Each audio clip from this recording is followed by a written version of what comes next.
በስመ አብ ወወልድ ወመንፈስ ቅዱስ አሐዱ አምላክ አሜን።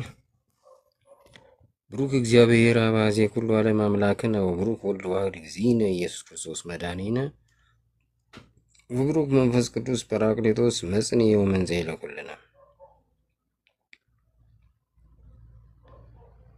በአብ ልብነት ታስባችሁ በወልድ ቃልነት ተጠርታችሁ መንፈስ ቅዱስ ትንፋስነት ሕይወትን አግኝታችሁ ለዚህ ሰዓት የደረሳችሁ በአብ የምትመሰሉ አባቶች፣ በወልድ የምትመሰሉ ልጆች፣ በመንፈስ ቅዱስ የምትመሰሉ በማዕፀን ያላችሁ የእግዚአብሔር ልጆች፣ የሥላሴ ፍጥረቶች፣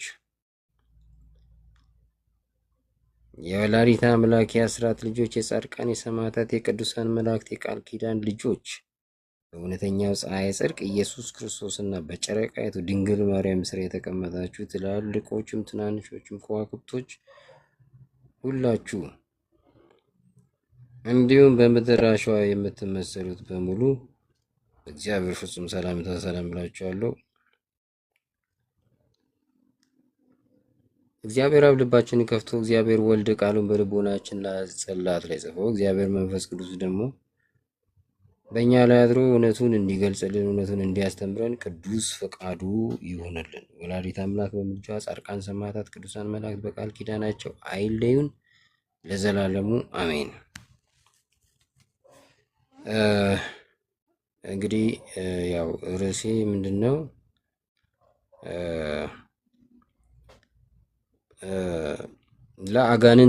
አጋንንትን ለሚያፈቅረው ወዳጅ ላደረገው ለፓስተር ቢኒያም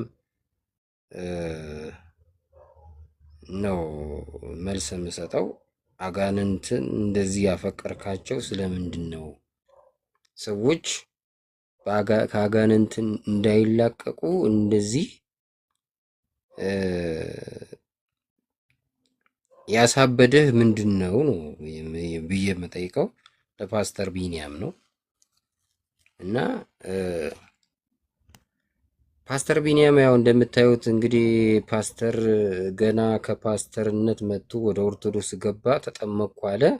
ከዛ በኋላ ቀጥታ ወደ ወንጌል ነው የገባው፣ ወደ ወንጌል ሰባኪነት ነው የገባው። እና እነዚህ በቤተ ክርስቲያን ውስጥ ሰዎችን ከተለያየ ደዌ ከበሽታ በአጋንንት ከሚመጡ በሽታዎች በአጋንንት ከሚመጡ የመናፍስት እስራቶች